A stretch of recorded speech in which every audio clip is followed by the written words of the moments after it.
boys and girls. My name is Princess Anna, and today I am going to be reading you one of my favorite stories.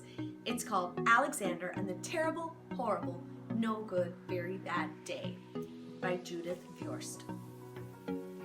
Illustrated by Ray Cruz.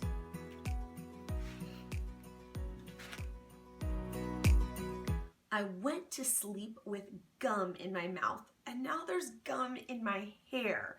And when I got out of bed this morning, I tripped on the skateboard, and by mistake, I dropped my sweater in the sink while the water was running, and I could tell it was going to be a terrible, horrible, no good, very bad day.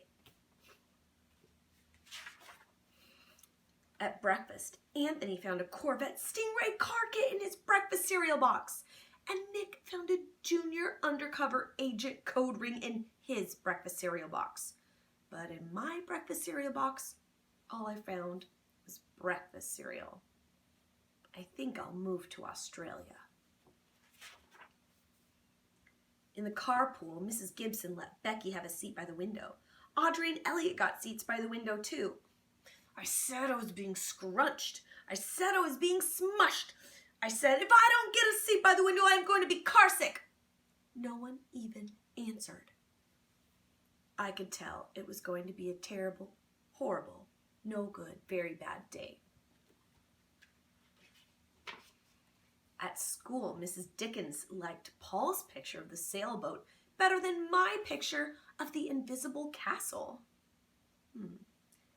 At singing time, she said I sang too loud. At counting time, she said I left out 16. Who needs 16? I could tell it was going to be a terrible, horrible, no good, very bad day. I could tell because Paul said I wasn't his best friend anymore. He said that Philip Parker was his best friend and that Albert Moya was his next best friend and that I was only his third best friend. I hope you sit on a tack, I said to Paul. I hope the next time you get a double-decker strawberry ice cream cone, the ice cream part falls off the cone part and lands in Australia.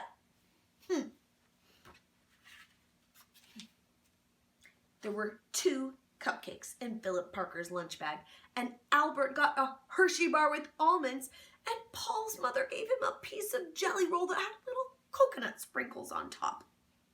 Guess whose mother forgot to put in dessert? It was a terrible, horrible, no good, very bad day. That's what it was, because after school, my mom took us all to the dentist, and Dr. Fields found a cavity just in me. Come back next week and I'll fix it, said Dr. Fields. Next week, I said, I'm going to Australia. On the way downstairs, the elevator door closed on my foot, and while we were waiting for my mom to go get the car, Anthony made me fall where it was muddy, and then I started crying because of the mud, and Nick said I was a crybaby. And while I was punching Nick for saying crybaby, my mom came back with the car and scolded me for being muddy and fighting. I am having a terrible, horrible, no good, very bad day. I told everybody. Nobody even answered.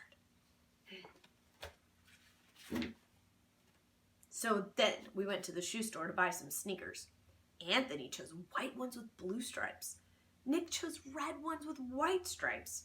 I chose blue ones with red stripes, but then the shoe man said, we're all sold out.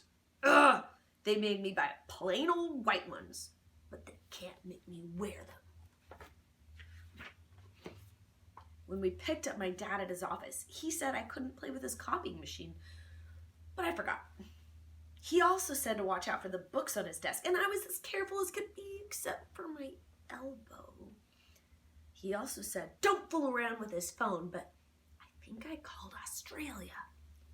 My dad said, don't pick him up anymore. It was a terrible, horrible, no good, very bad day.